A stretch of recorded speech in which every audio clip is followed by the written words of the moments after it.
నమస్కారం. ఇది సంగతికి స్వాగతం. ఆంధ్రదేశానికి అంతర్జాతీయ ఖ్యాతిని తెచ్చిపెట్టిన ఘనత కాకతీయులది. అద్భుతమైన శిల్పకళా వైభవం నేటి తరాన్ని మైమర్పిస్తోంది. వీరి పాలన చరిత్రలో సువర్ణాధ్యాయంగా నిలిచింది. అంతటి వైభవం సాధించిన ఆ రాజులు ఎలా కనుమరుగయ్యారు? వారి వారసులు ఎటు వెళ్లిపోయారు?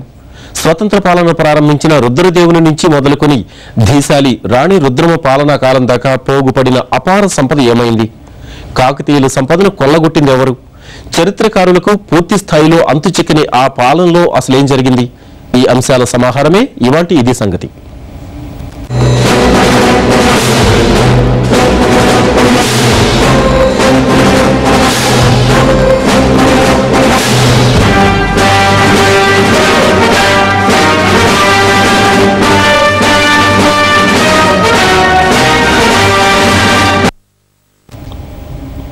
అదో సువర్ణ పాలన.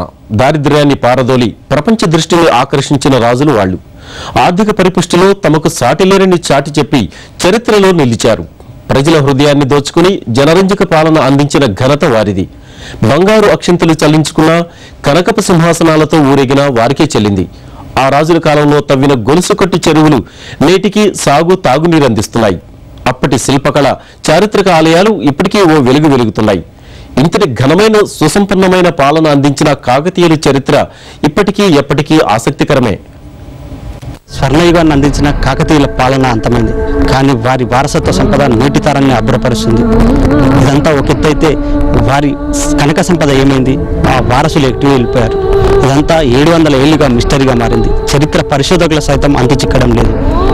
కాకతీయుల సంపద అనంత పద్మనాభుల సంపదలతో సరితూగుతుందా? కాకతీయుల సంపదని కొల్లగొట్టిందెవరు? ఇదంతా మిస్టరీగా మారింది. ఆ మిస్టరీ ఏంటో తెలుసుకునే ప్రయత్నం చేద్దాం.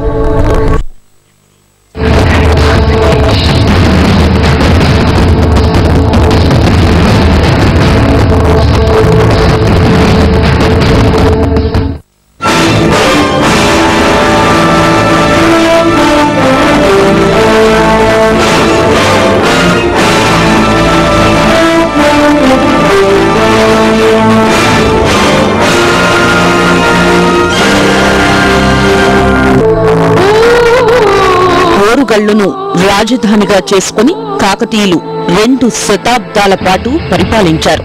చాళుక్యులకు సామంతులుగా ఉంటూ ప్రారంభమైన కాకతీయ రాజుల ప్రస్థానం ఇంతింతై వటుడింతై అన్నట్లు సాగింది.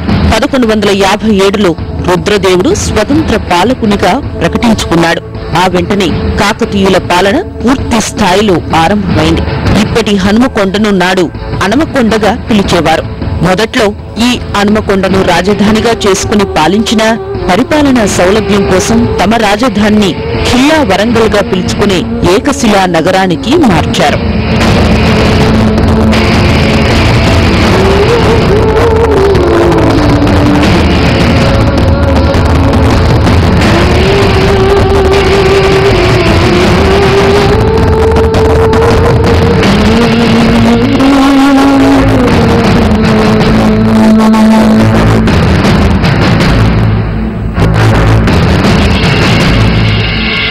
చరిత్రలో కాకతీయులు పరిపాలించినటువంటి కాలం చాలా సువర్ణ అధ్యాయంగా చెప్పచ్చు. ఎందుకంటే అనేక రకాల కోణాలలో, ముఖ్యంగా ఉదార పరిపాలన చేయడం, తర్వాత ఆర్థిక పరిపుష్టిని సాధించడంలో తమకు తామే సాటి అని నిరూపించుకోగలిగిన వారు కాకతీయులు.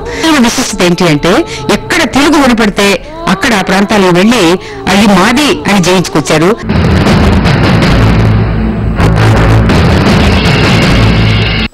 శత్రు దుర్భేద్యంగా రాజధానిని నిర్మించి చుట్టూ 3 కోటలు కట్టారు.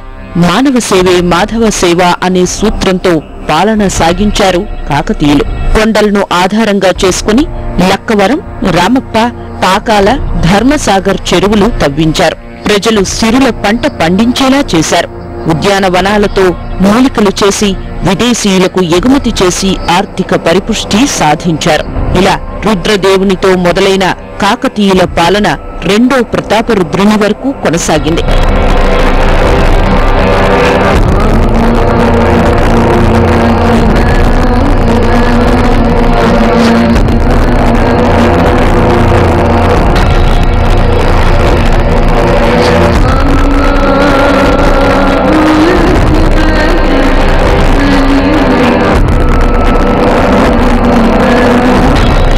తెలుగు వినపడితే అది మాది అనే రీతిలో దండయాత్రలు చేసి ఎన్నో ప్రాంతాలు జయించారు. దక్షిణాన కంచి వరకు, ఉత్తరాన ఛత్తీస్గఢ్లోని బస్తర్ జిల్లా వరకు, ఈశాన్యంలో గంజాం దాకా తూర్పు సముద్రం హద్దుగా ఉండేది. పశ్చిమాన దాదాపు ఔరంగాబాద్లోని వాడి వరకు తెలుగు వినిపించే ప్రాంతాలను జయించారు. ఓ మహిళకు రాజ్య పాలన అధికారాన్ని ఇచ్చిన ఘనత కాకతీయులదే.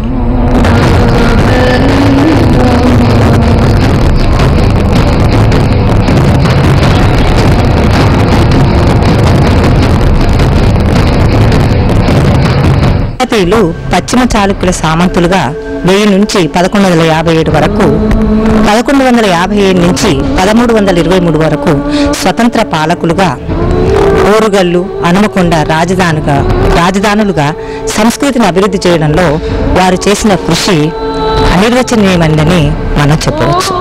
వారు అన్ని రంగాలలో అభివృద్ధిని సాధించడానికి వారు అనుసరించిన విధానాలు ఎంతో గొప్పవి. కొన్ని వేల ఎకరాల భూములకు నీటి పారుదల సౌకర్యాలను కల్పించారు. తటాకాలు, చెరువులు, కాలువలు, ఇలా అనేక రకాలైనటువంటి ఈ వ్యవసాయ అభివృద్ధి కోసం వాళ్ళు చేసినటువంటి కృషి వల్ల మనం అనుభవిస్తున్నాం స్వర్ణయుగం వారి కాలం.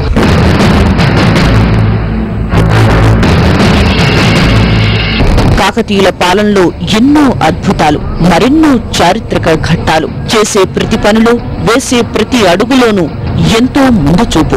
జనరంజక పాలన ఒక్కటే కాదు, కవులను పోషించారు, కళాకారులను ఆదరించారు. రుద్రదేవుడు 1163లో చారిత్రక 1000 స్తంభాల ఆలయం నిర్మించి చరిత్రలో మిగిలిపోయాడు. రుద్రదేవుని వారసునిగా మహాదేవుడు 3 ఏళ్లు పాలించగా, అనంతరం గణపతి దేవుడు ఏకధాటిగా 63 ఏళ్లు ఓరుగల్లు సామ్రాజ్యాన్ని ఏలాడు. తదనంతరం గణపతి దేవుని వారసురాలిగా వచ్చిన రాణి రుద్రమదేవి పాలనా పగ్గాలు అందుకుంది. 1262 నుంచి 1289 వరకు రాజ్యాధికారం రాణి రుద్రమ చేతిలోనే ఉంది. ప్రజా సంక్షేమం, ప్రసూతి ఆసుపత్రులు నిర్మించి ప్రజల హృదయాలను గెలుచుకుంది. భారతదేశ చరిత్రలో రాజ్యపాలన అధికారం చేపట్టిన అతి కొద్ది మంది మహిళల్లో దక్షిణ భారతంలో స్త్రీశక్తికి మారుపేరుగా కీర్తి పొందింది రాణి రుద్రమదేవి.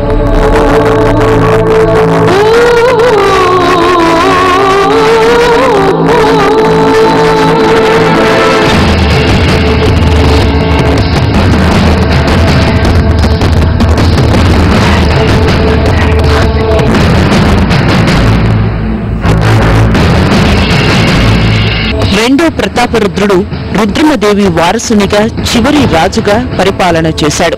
ఎన్నో విజయాలు సాధించిన కాకతీయులకు మహ్మదీయుల రూపంలో ముప్పు వచ్చింది. వారు 5 సార్లు దండయాత్ర చేయగా 4 సార్లు విజయం సాధించిన రెండో ప్రతాపరుద్రుడు 5వ దండయాత్రలో వీరోచిత పోరాటం చేసి ఓడిపోయాడు.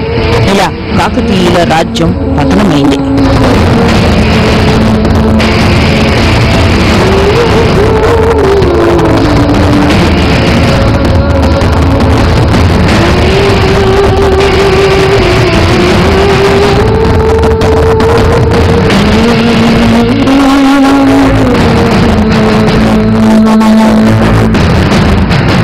కాకతీయ సామ్రాజ్యం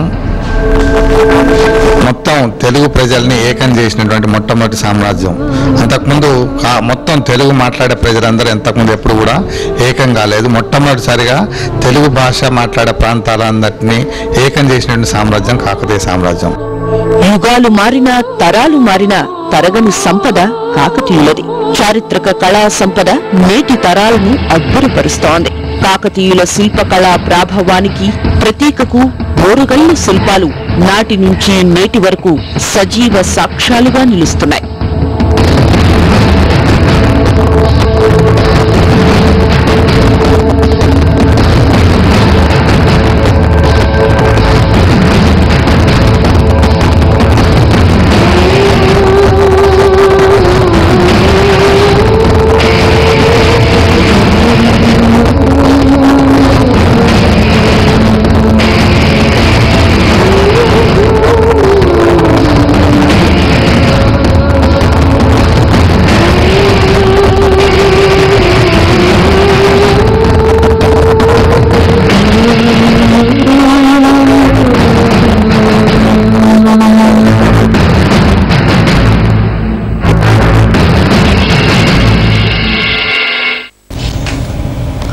ఇప్పుడు కాసేపు విరామం.